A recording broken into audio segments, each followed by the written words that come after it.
I've just had the opportunity to serve on an education commission, and we've got some new research which we're talking to people about. It comes with some staggering numbers.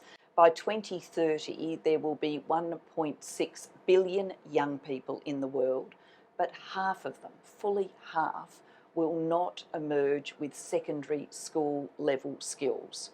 Amazing. Either because they don't get to go to school at all, or because the schooling they have is of such poor quality. And whilst that's happening, we're leaving 800 million young people without even a quality secondary education. The jobs are completely changing in our economies, and the best estimates are that we will see half of today's jobs radically changed or replaced. And so we've got this absolute conundrum of the labour force, employers wanting higher and higher skill levels, and yet we're leaving behind young people who could fill those jobs if we invested in their education. All of that gives me a real sense of passion and purpose around making sure that every child in the world gets to have a great education.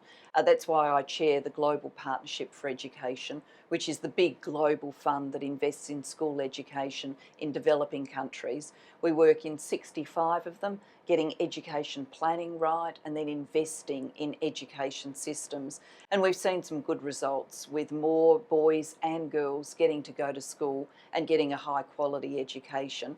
And I am particularly focused on making sure that we don't leave the girls behind, that they get the benefits of education that will transform their lives, but also the lives of their families and communities. The evidence is really very clear now that if you educate a girl, if she goes to secondary school, she's less likely to get HIV/AIDS, she's more likely to be able to make a choice as to when she marries.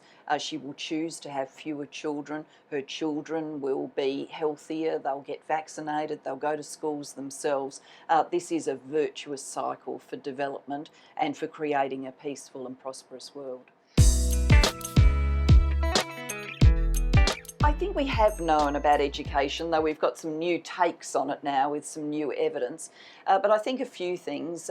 First, education is a patient investment in a pretty impatient world. And so we've got to remind ourselves that educating a child in one of the poorest countries on earth takes the same amount of time as educating a child here in the US. It's not done in a moment, it's done over years, and we've got to have the, persistence to stay the journey. And I think there's been possibly too much focus in the past on access to school and not the quality of learning. And now internationally we are very focused on the quality of learning, and that will make a difference as we mobilise new resources and invest them more wisely.